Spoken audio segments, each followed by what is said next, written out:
You ever notice how the word fascist is just everywhere these days? It gets slapped on political opponents, on new laws, even on entire countries.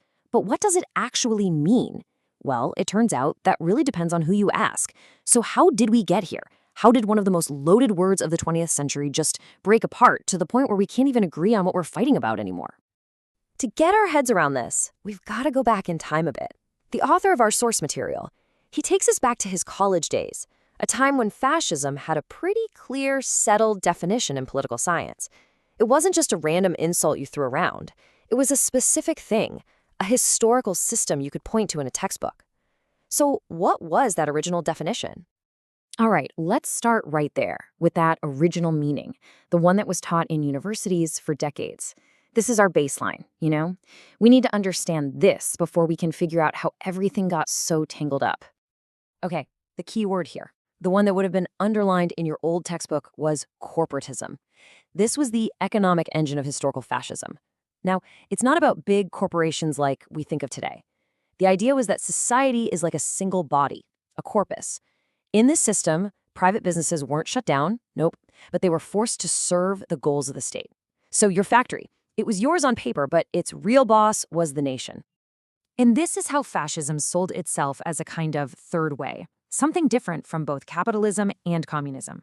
See, communism says the state owns everything, right? The factories, the farms, the whole shebang. Fascism said, nah, you can keep your company, but it has to work for national glory. It keeps the outer shell of capitalism, but totally hollows it out, swapping the profit motive for the state's big agenda. That distinction is absolutely crucial.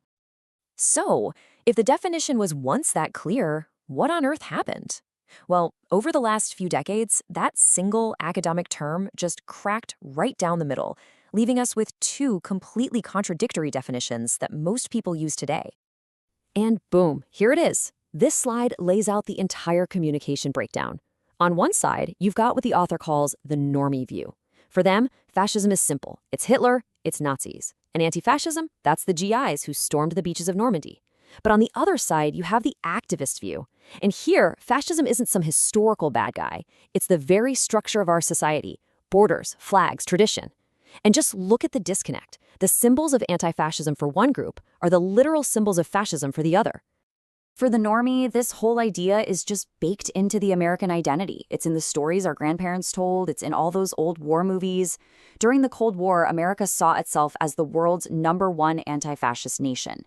So for this group, calling America itself fascist just doesn't compute. It's a total contradiction. But for the activist, that same history is actually the problem. They don't see fascism in goose-stepping soldiers. They see it in systems of power they believe are fundamentally oppressive. So in this worldview, being an anti-fascist isn't about defending America. It's about dismantling its traditional structures from the inside out. Now, these two views didn't just pop up out of nowhere, right? They each have their own unique histories, their own intellectual family trees.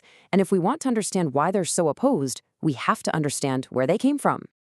You can think of the normie perspective as getting a series of firmware updates over the years. After fascism was defeated in 1945, the main enemy for the next 50 years was communism.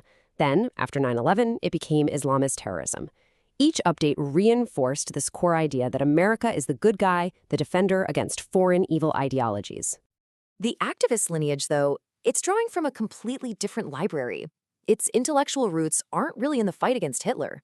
They're in anti-colonial theories and Maoist thought, which saw Western nations themselves as the oppressive occupiers. So for them, the real fight isn't against some enemy overseas, it's against the status quo right here at home. And this quote from the source material just hits the nail on the head. It perfectly captures this tragic disconnect. You have two groups, both looking at the exact same American flag, and one sees a symbol of liberation, while the other sees a symbol of oppression. They are operating in two completely separate moral universes. Okay, so here's the crucial point. This isn't just some dusty academic debate over definitions.